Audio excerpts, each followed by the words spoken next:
This is Healthwatch Dudley in conversation. Today we're going to talk about what it's like for people to get mental health support when they also have a substance use disorder and the impact this has on loved ones. The people with me here today have personal and professional experience that they would like to share. I'm Jason, Chief Officer of Healthwatch Dudley.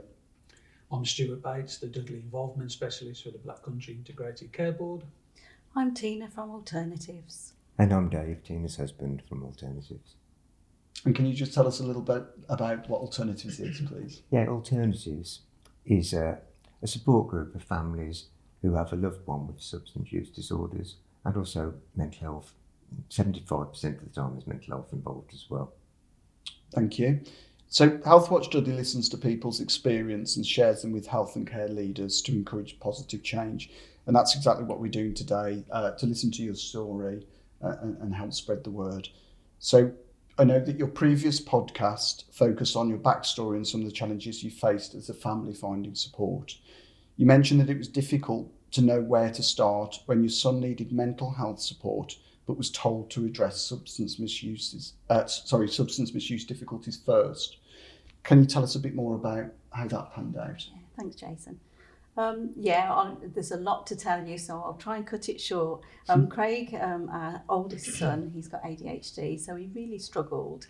And as he got older into teenage years and adolescence, he developed mental health problems, anxiety, stress, low mood, and at some point suicidal ideation. And we were really at a loss what to do, weren't we? And so we actually went to the doctors to get some help. And the doctors really didn't know what to do, but they sent Craig to a psychiatrist and they gave him a non-therapeutic dose for his depression. But unfortunately that didn't work, so he began to use substances and the substance use really deteriorated. And so we went back and the answers we got from the psychiatrist was, well, we can't help you until you sort your substance use out. And then we went to the recovery services, didn't we, Dave? And what happened there? The recovery services were they were focused on the person with the substance use disorder, but the family members were just left out of the equation at all. So even though we'd been dealing with our son for many years and we knew about his autism and his ADHD and how to de-escalate things and lots of useful information, that meant nothing to the drug and alcohol services. You know, we found that their policy was really that families are part of the problem, not part of the solution. And they're unaware, and the same with the mental health services, they're unaware of the effect that it has on the whole family. Yeah. Mm-hmm. So, you know, Tina and I were at loggerheads sometimes because Tina thought it was a much bigger problem than I did. I thought, oh, he's just a lad, you know, he'll grow out of it. He's risk averse, you know, he's doing stuff that maybe I would have done in his situation. And it took me a while to get on the same page as Tina to go, actually, there is a problem here. The other thing that comes into the equation is we're really embarrassed about it. You know, it's not the sort of thing that you put on Facebook, is it? That you've got a son that's struggling with substances. And part of that embarrassment is the stigma families face in the media and with the services of, you know, substance use disorder. So although the stigma is really bad for the person with the substance use disorder, it's also inferred on the family members. You know, what sort of family must you come from? You know? And that leads to isolation. Yeah. So not only you're not getting the support you need from the services, but you feel pretty hopeless about it. And it affects our mental health as well. Mm-hmm. And we did get some help. Sometimes Craig was in crisis, and that was really difficult, and it was always in the middle of the night, and we used to, you know, drive him up to the A&E. At one point we had to call the ambulance because he was just unmanageable. He was so mentally unwell, and we could see it was a mental health problem. And when we got there, you know, one of the questions is, do you use substances? And the answer is yes. And as soon as you said that, we were completely dismissed. It said, well, you just got to stop. Now, anybody that's got any experience with substance use disorder knows it's really, really hard. And if somebody's self-medicating, it's really hard just to stop like that without support. But we know that behaviours make sense. So very often people take substances in order to, to make sure they feel better from their anxiety and depression. So they can't just stop if they're not getting the right help. I appreciate the A&Es are very, very busy, so perhaps that isn't the right place to get support. So we went on further to get psychiatric help elsewhere. I think in all we've seen about 10 psychiatrists pass from pillar to post to pillar to post. And, the attitude ranges from just stop to, Craig, unless you actually stop doing this, you're going to be really psychotic and you're going to have to go to a hospital. It's going to be a horrible experience, really a scare tactics. So it was not helping the way he felt about himself. As far as we were concerned, we went to Al-Anon, and that was recommended to us. And they were really, really kind people, really supportive. But because they deal with people with alcohol, they didn't necessarily understand the situation with the drugs, which is daft really, because alcohol is a drug, isn't it? But we weren't happy with the idea of detaching from our loved one or letting him reach rock bottom. At the end of the day, he was only 18. You don't do that to your 18-year-old son. And certainly when you've adopted them and promised you're going to look after them forever. Is there anything you want to add, Dave?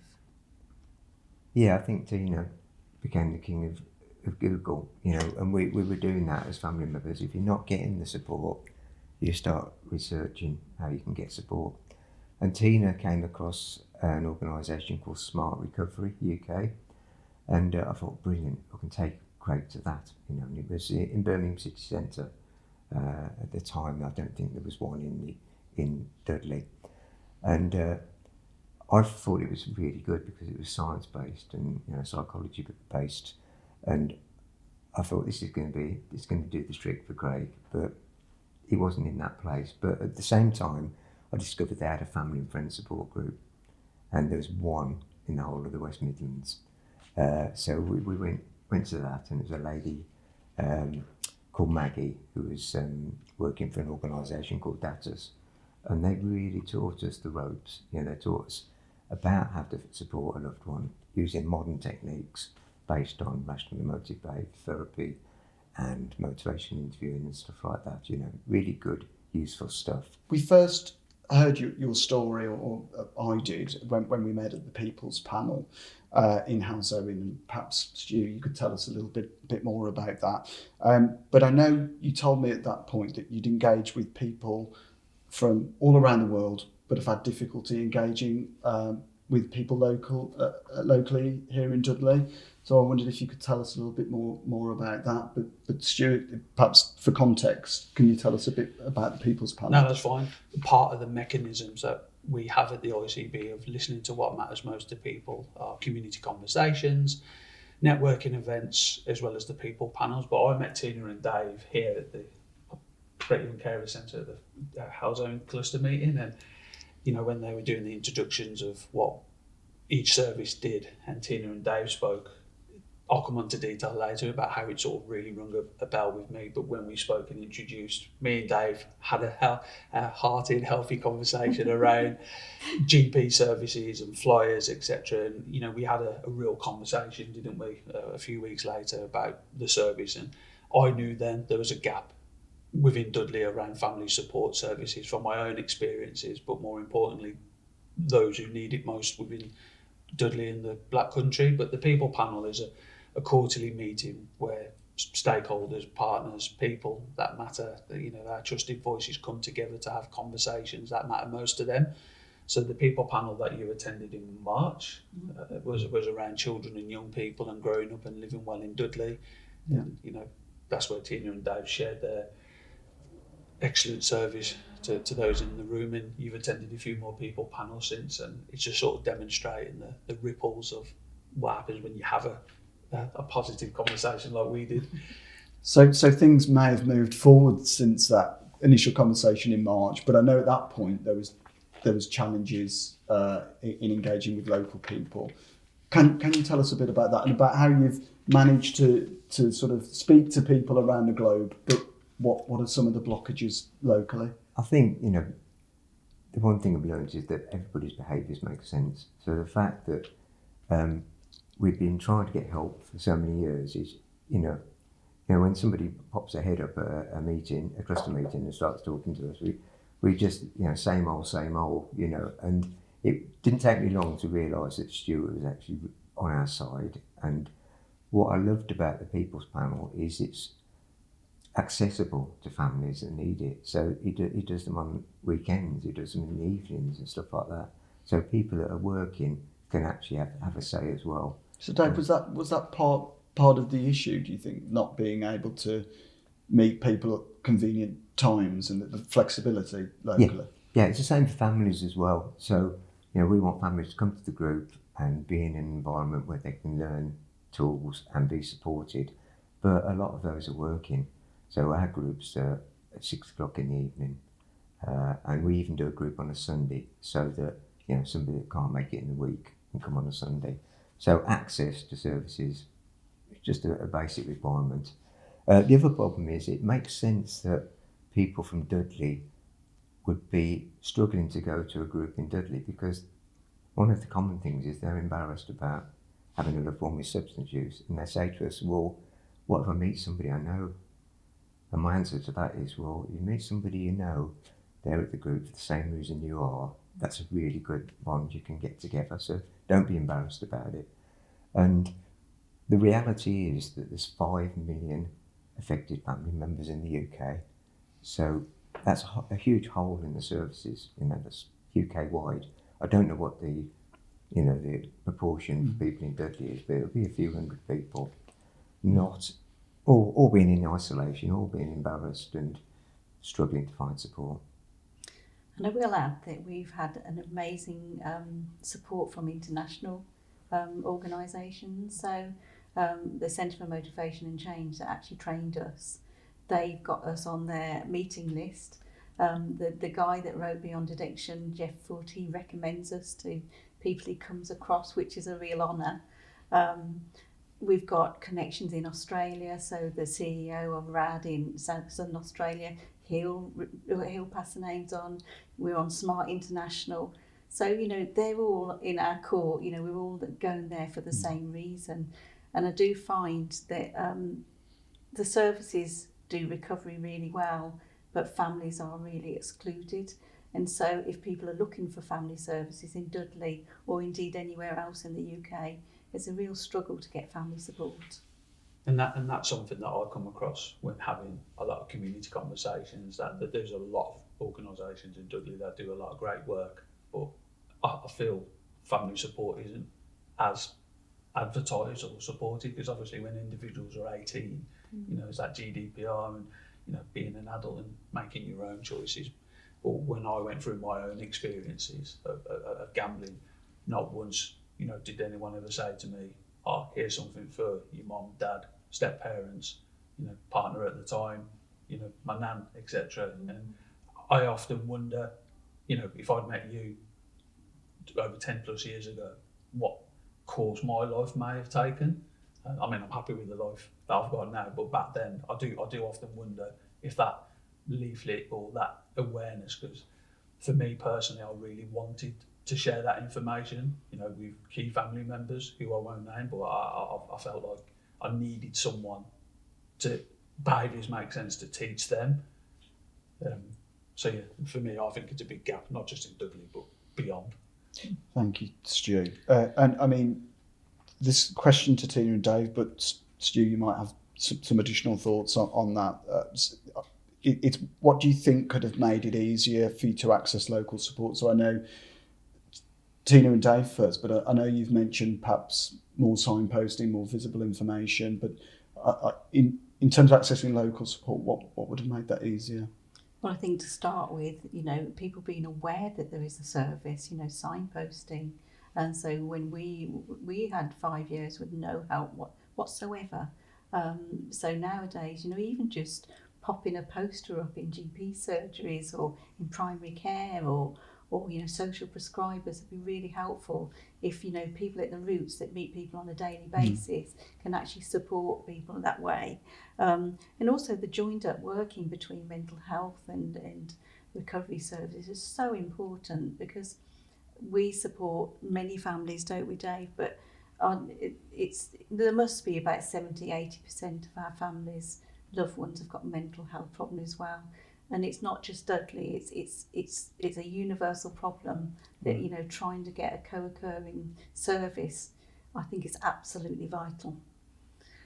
And going back to what Stuart was saying, you know, the services are there 24/7. You've got big long waiting lists, and it's difficult for us to access services, and we don't have the substance use disorder, whereas it's even more. There's a stage of recovery, the stage of change, and it's a long journey before they actually walk through the door of a drug and alcohol service. Now, mum and dad, parents, partners, they are dealing with that 24/7 for years and years before the recovery services get involved. So it's a no-brainer for me to support the family members, because once the family members are trained, they can support their loved ones. The program we use is called Community Reinforcement and Family Training, and that's designed from the ground up to get your loved ones into recovery sooner. And the success rate for that is, you know, 60%, as opposed to the old-fashioned services that are around. In addition to that, the Invitation to Change program that we recently completed also incorporates motivational interviewing and acceptance and commitment therapy, which is aimed at us as family members. So not only have we got a better chance of getting our loved ones into recovery, but we actually, our mental health is a benefit as well, and we can support our loved ones whether they go into recovery or not. I remember last time we spoke, you saying something about judgment and being judged, and how you have that open conversation and not being, you know, obviously you're disappointed when things like relapse happen, but how have you managed that? With our son, do you mean, Jason? Yeah. It's amazing. We've learnt over the years different communication techniques with him, and you know, we learn things like, let's press the pause button. Right. So, you know, if things are going on, if he lapses, or you know, the behaviour is not necessarily desired behaviour, rather than going in there and reacting, which is a very parental thing to do, isn't it? You know, if we're all parents here, you know, it's if you see your kids misbehave and you're telling what they should be doing, well, that's something we learned that we shouldn't be doing. So we press the pause button, have a little think about what's a really calm, sensible way to approach it, and then have the conversation. And as Dave mentioned earlier, motivational interviewing is absolutely brilliant, and it's something that families should be learning, because rather than doing all the talking and all of the, you know, bossing around in the expert trap, and you need to do this and you need to do that, we actually need to listen.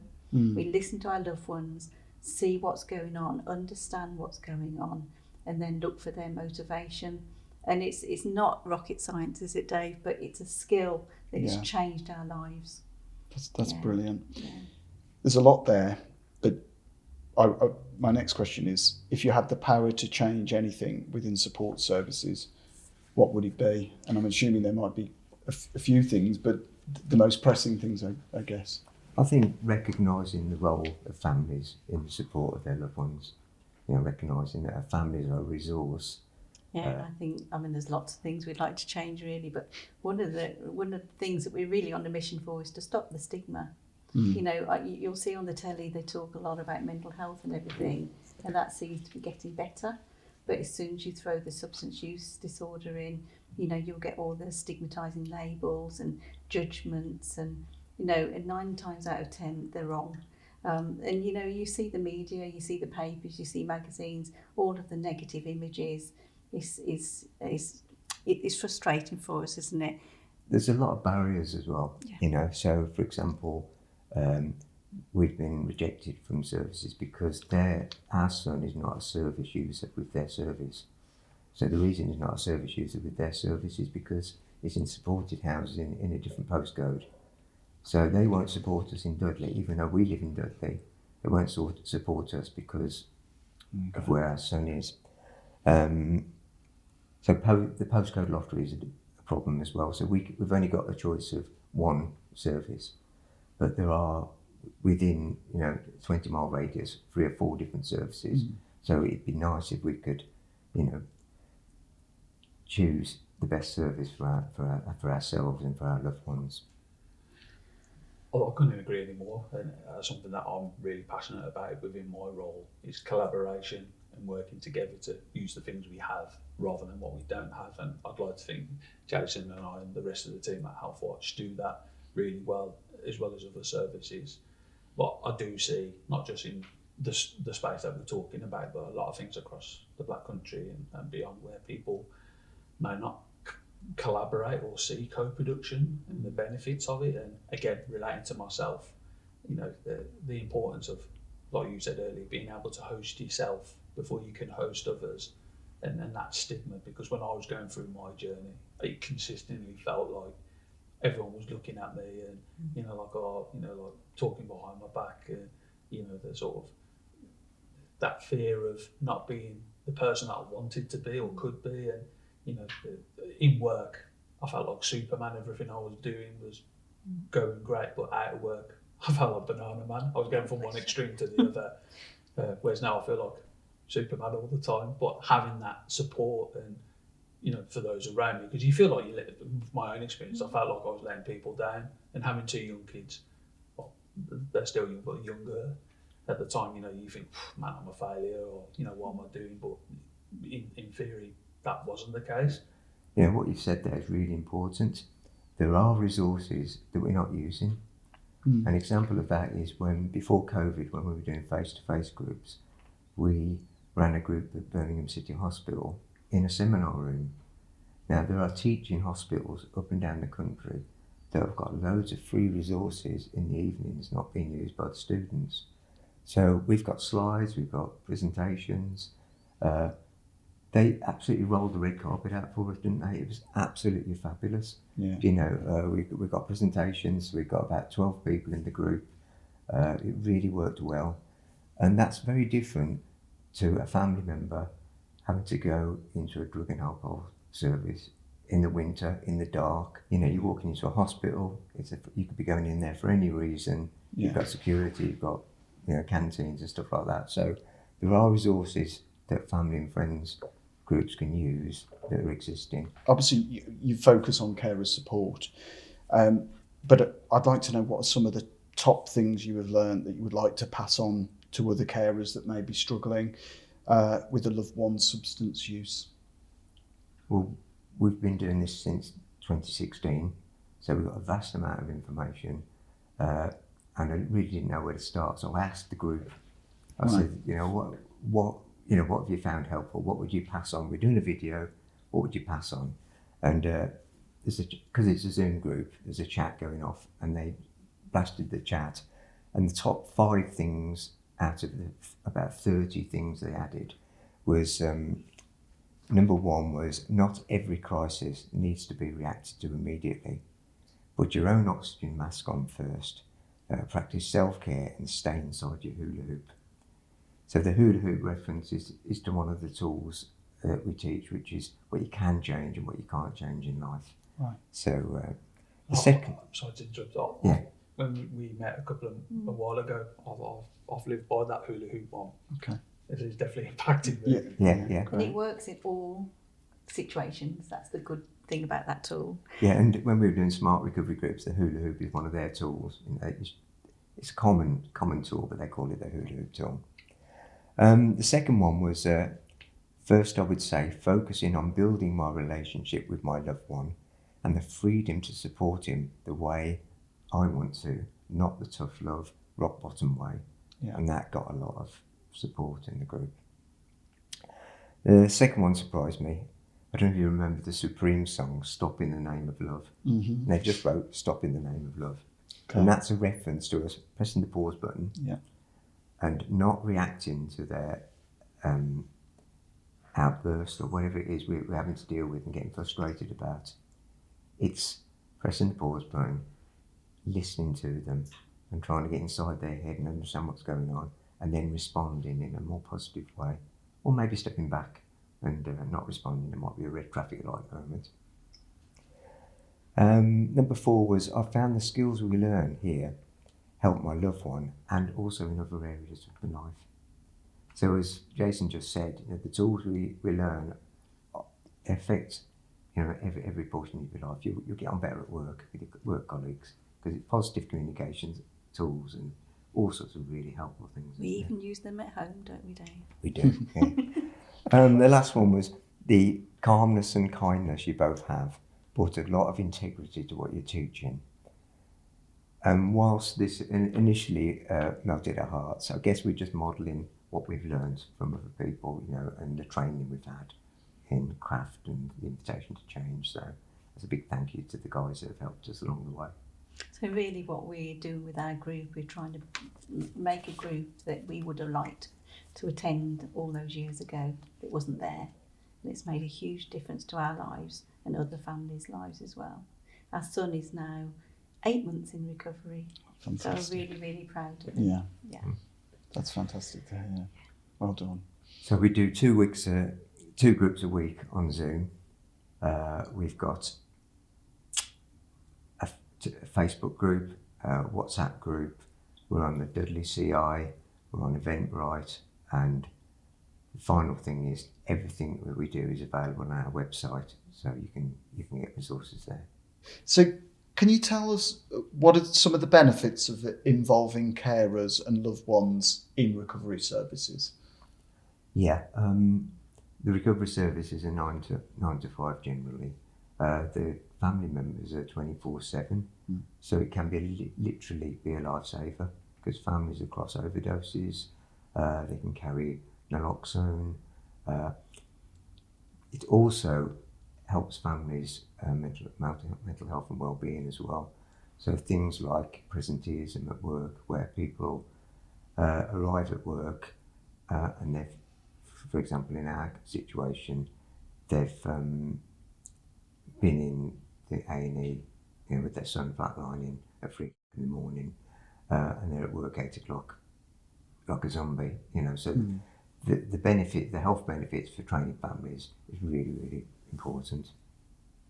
And I think training families, you're creating a really positive environment within the house, because before you're just sort of firefighting all the time, but once you know how to do it better, it just makes it much more pleasant for everybody to live in.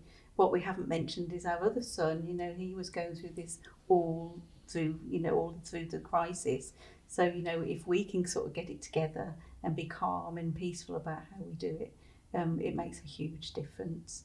That's wonderful, thank you. So I'll give the last word to yourselves, but thank you all for sharing your experience so candidly, and I hope this helps to bring about to share your message and bring about change. No, it will help, and for me, lastly, a big part of our role is evidence from engagement, not of engagement. We met at the cluster meeting. I've lost track now. Some point last year, September, I think. Oh goodness, yeah, it was before Christmas, wasn't it? And Tina and Dave volunteered to promote the people panel before you went on holiday, which you in November, which you couldn't attend, and then helped again with the March people panel. So that continuation of supporting one another and that relationship and the ripples we've created, it really has made a difference. And already there's a few people that I've met the last week I'm going to introduce you to. And I think that's the key thing, Jason, about all of us here, want to help Dudley and help people and to improve their health, well-being and happiness. So the relationship's going to continue, and hopefully we can help people, but I know it's helped me personally. Great, thanks, Stu. I'd just like to say thank you to both of you. I mean, thank you to Stuart for introducing us to all of these people, and that it's just getting the word around, and it's stopping the stigma, isn't it? Making people aware is a big problem.